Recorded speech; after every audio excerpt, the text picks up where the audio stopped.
অধ্যাপক ইউনূসের কথিত ইতিহাসেরা নির্বাচন নিয়ে নানামুখী অনিশ্চয়তা, মাঠে বিএনপির সঙ্গে জামাত জোটের মুখোমুখি অবস্থান, আকস্মিকভাবে ভারতীয় কূটনীতিকদের পরিবার সরিয়ে নেয়ার ঘনঘটার মাঝেই বিস্ফোরক দাবি করলেন সজীব ওয়াজেদ জয়। আল জাজিরাকে দেয়া সাক্ষাৎকারে শেখ হাসিনার রাজনীতি থেকে অবসরে যাওয়ার ইঙ্গিত জন্ম দিয়েছে নানামুখী আলোচনা। নয়াদিল্লিতে দুদিন বাদে যেখানে সাংবাদিকদের সামনে শেখ হাসিনার অডিও বক্তব্য দেওয়ার কথা রয়েছে, ঠিক তখন জয়ের ইঙ্গিত নিয়ে চলছে নানামুখী গুঞ্জন। জয়ের বক্তব্য আওয়ামী লীগের আনুষ্ঠানিক অবস্থান কি না তা নিয়েও শুরু হয়েছে জল্পনা কল্পনা। দলটির তৃণমূলের কাছে ব্যাপক প্রতিক্রিয়া তৈরি করেছে জয়ের বার্তা। কেউ কেউ মনে করছেন দলের ভয়াবহ এমন জটিল পরিস্থিতিতে শেখ হাসিনার সরে যাওয়ার সুযোগ কি আছে। তবে বিশ্লেষকদের অনেকে জয়ের বক্তব্যের মাঝে দেখছেন বহুমুখী ইঙ্গিত। আওয়ামী লীগের বিরোধিতার জন্য বিশ্বব্যাপী সুপরিচিত কাতার ভিত্তিক আল জাজিরায় এই সময়ে সাক্ষাৎকার দেওয়ার পেছনের তাৎপর্য খোঁজা হচ্ছে। ধারণা করা হচ্ছে বহুমুখী চাপের মধ্যে থাকা আওয়ামী লীগ নিয়ে আন্তর্জাতিক সম্প্রদায়কে বিশেষ বার্তা দিতে চেয়েছেন জয়। বিশেষ করে গত কয়েক মাসে বাংলাদেশ ও বাংলাদেশের বাইরে আওয়ামী লীগের নেতাদের সাথে বিশ্বের পরাশক্তিগুলোর প্রতিনিধিদের যে সিরিজ বৈঠক হয়েছে, তারই অংশ হিসেবে কি এসেছে শেখ হাসিনার সম্ভাব্য অবসরের ইঙ্গিত। তবে এটি কতটা বাস্তবে ঘটবে আর তার অনেকটাই নির্ভর করবে আমেরিকা সহ পশ্চিমা দেশগুলোর পরবর্তী ভূমিকা আর শেখ হাসিনার সিদ্ধান্তের উপর। দর্শক, আপনাদের নিশ্চয়ই মনে আছে 2024 সালের 5ই আগস্ট আওয়ামী লীগ সরকারের পতনের দিনই সাবেক প্রধানমন্ত্রী শেখ হাসিনা যখন ভারতে চলে যান, সেদিনই গণভবনে চলে ব্যাপক হামলা। সেই উত্তাল পরিস্থিতির মাঝে যুক্তরাষ্ট্র থেকে ডয়েচে ভেলে বাংলাকে সাক্ষাৎকার দেন শেখ হাসিনার ছেলে সজীব ওয়াজেদ জয়। জানান শেখ পরিবারের কেউ আওয়ামী লীগের নেতৃত্ব বা রাজনীতিতে থাকবেন না। আক্ষেপ করে বলেন, শেখ পরিবারের কোনো সদস্যরই আর রাজনীতিতে আসার কোনো কারণ নেই। শেখ হাসিনা দিল্লিতে আছেন, ভালো আছেন, তবে তার মন খারাপ। দেশের জন্য তিনি এত কিছু করার পরও সেই দেশের মানুষ তাকে অপমান করে বের করে দেবে, আক্রমণ করতে যাবে, এটা তিনি কল্পনাও করতে পারেননি। ওই সাক্ষাৎকারে নিজের রাজনীতিতে আসার সম্ভাবনাও নাকচ করে দিয়েছিলেন জয়। বলেন, 3বারের মতো তাদের পরিবারের বিরুদ্ধে কূ হয়েছে, 3বারের মতো সবকিছু হারিয়ে বিদেশে থাকতে হচ্ছে। জয় বলেন, তিনি এবং তার মা বাদে পরিবারের সবাই বিদেশে অনেক দিন ধরে আছেন, সবাই বিদেশে সেটেলড। বিদেশের জীবনের কোনো অসুবিধা নেই, বিদেশে থাকতে তারা অভ্যস্ত। তবে এর কয়েকদিনের মধ্যেই জয়ের বক্তব্যে পরিবর্তন শোনা যায়। ভিডিও বার্তায় বলেন, আওয়ামী লীগের বিপর্যয়ের সময় শেখ পরিবার দলের সঙ্গেই আছে।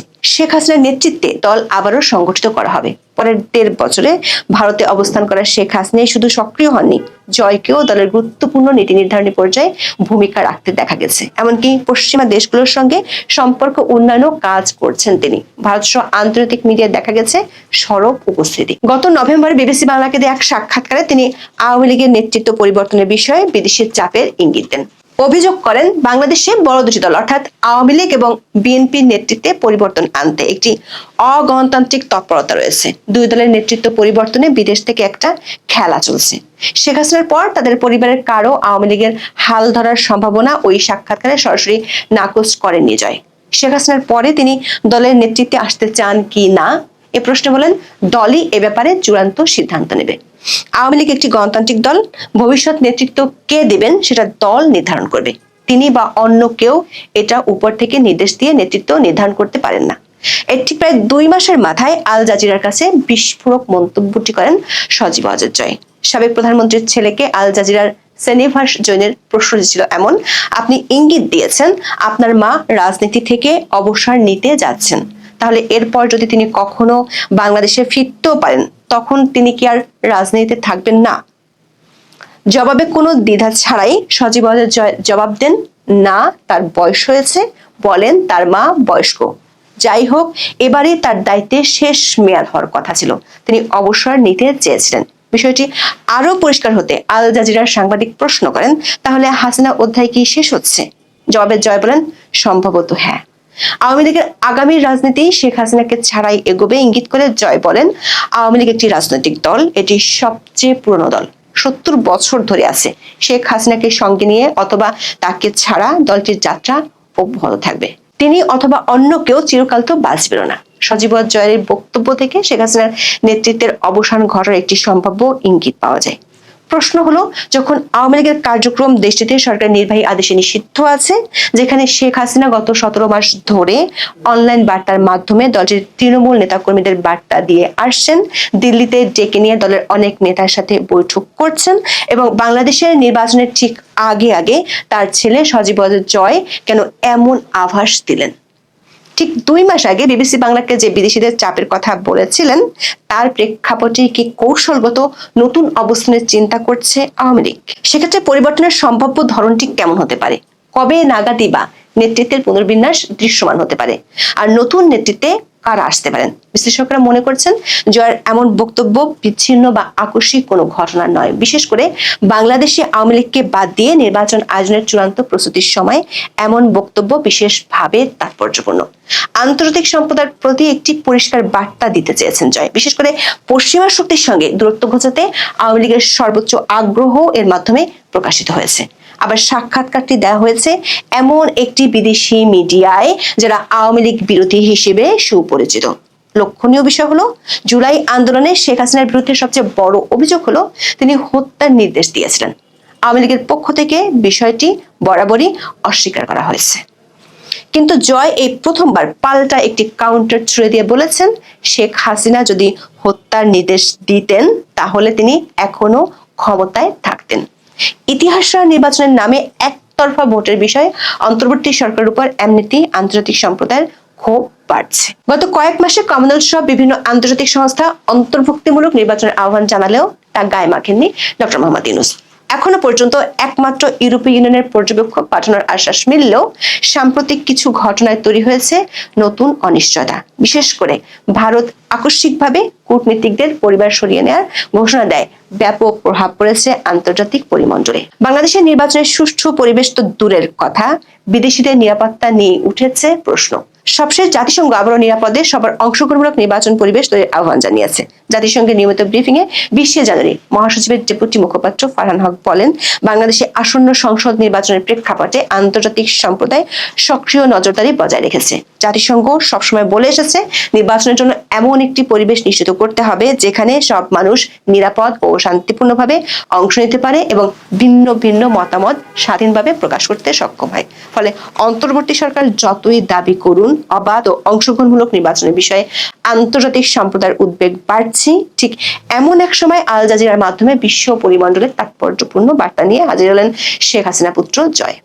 বাংলাদেশের নজিরবিহীন অস্থিরতার মধ্যে আওয়ামী লীগকে নিষিদ্ধ রাখার সম্ভাব্য বিপদ সম্পর্কেও তিনি সতর্ক করেছেন।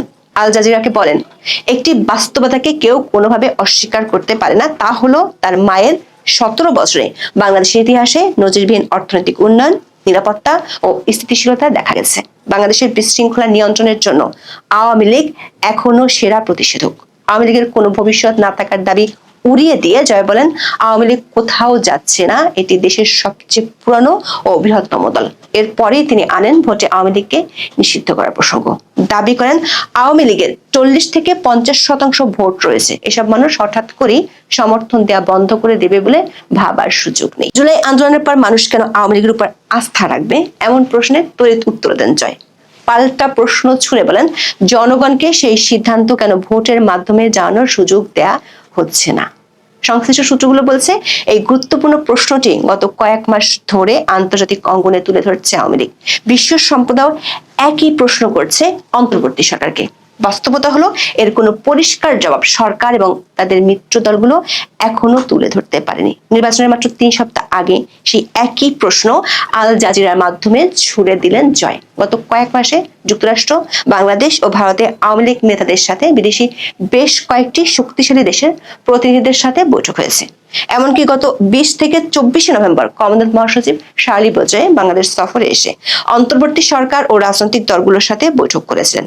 সেই সময় কমনওয়েলথ মহাসচিব অনলাইনে সজীব জয়ের সাথে বৈঠক করেছিলেন। সূত্রগুলো বলছে, গত 3 মাসে আওয়ামী লীগের সাথে 6টি দেশ ও সংস্থার প্রতিনিধিদের সাথে কমপক্ষে 8টি সিরিজ বৈঠক হয়েছে। সেসব বৈঠকের আলোচনার সূত্র ধরেই কি সজীব জয় এমন ইঙ্গিত দিলেন কিনা সে প্রশ্ন উঠে আসছে।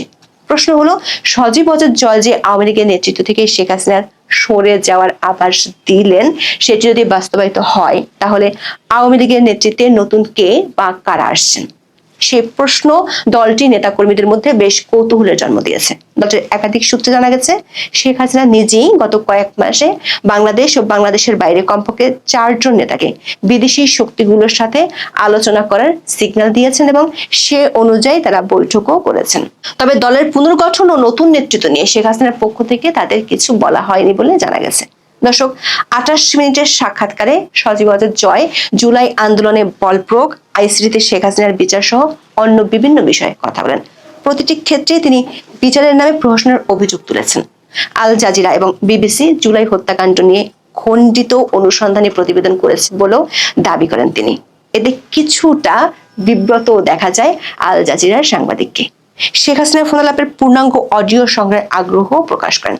আইসিটিতে বিচার প্রক্রিয়া নিয়ে প্রশ্ন তুলে জয় বলেন, সবটাই একটি প্রহসন। তার মাকে নিজের আইনজীবী নিয়োগ করতেও দেওয়া হয়নি। বিচারের আগে আইন পরিবর্তন করা হয়, অথচ সংসদ ছাড়া আইসিটি আইনে পরিবর্তন করা সম্ভব নয়।